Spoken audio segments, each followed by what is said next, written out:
Warning! Bitag Live Morning caters to mature audiences. Topics discussed are particularly on hot, timely, current issues purposely intended for Filipino viewers and listeners worldwide. Discussions may contain language that may not be appropriate for some sensitive audiences. If you do not approve of the content listed above, please do not watch our videos.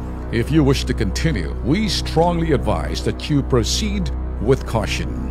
Viewer maturity is advised. Ito ang sinasabi ng ibang mga expert.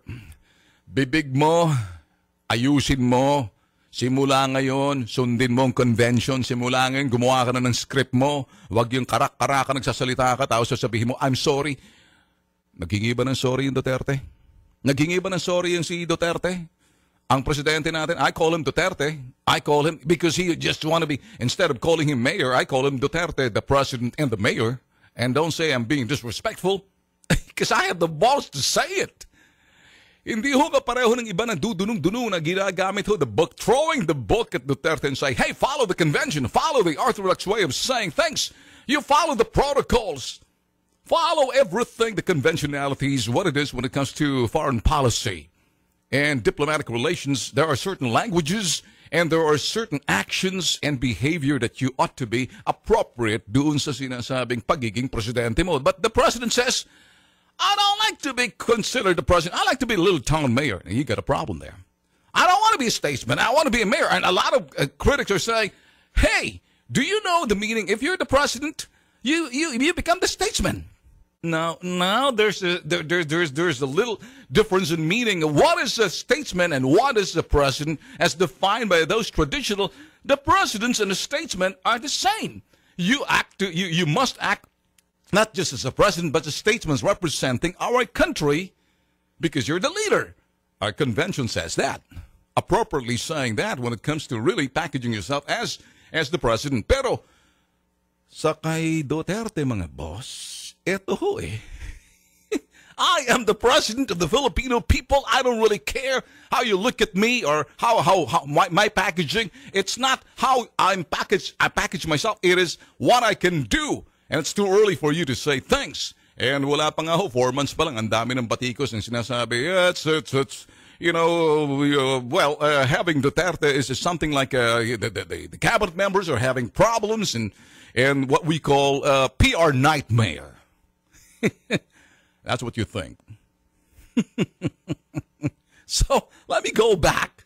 Wala hong pakialam si Digong, si President Duterte. Doon sa mga conventions, kita nyo, a lot of people say, ba't ganun presidente natin kung umasta, parang akala mo dahil pang security guard. Kung minsan yung kanya mga staff na sila Bongo raw, mas presidentiable pa, excuse me, hindi ako may sabi niyan. Kung minsan daw yung mga alalay niya, mas mukhang presidente pa raw, mas dignified pa raw. Well, the president doesn't really care much of how I look like and dressing up as long as I am the president and I need to lead the people. So are we trying to impose on this guy?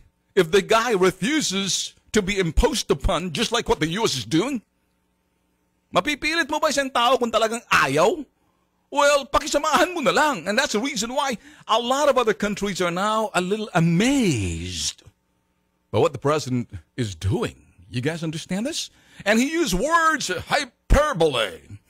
Kaya words for Duterte is an asset to him and to some, a liability when Duterte opens his mouth as those traditional, sabihin na ho natin, yung mga analysts, traditional conventional analysts, sabihin na traditional analysts, and then they're saying Duterte is not articulate and fluent, but knows how to say PI, and that's what you think. But the use of words, look at what happens in China. Hindi ba nayanig? Halos maipot sa karsunsilyo yung mga taga-US. Can you imagine instant? We need clarification. nagkaroon ng instability raw. An uncertainty, quote-unquote, from Philip Goldberg ho yan eh. Alam niyo ba an instability? Medyo nayanig na medyo, anong nangyari dito? All of a sudden, nagkaroon ng uncertainty, walang katiyakan kung anong nangyari. Wala pa namang ginagawa si Duterte other than we're charting the course of the destiny. They're using separation, not saying cutting off. So now, action words yield action results, whether that action is negative or positive, I got your attention and you got your action.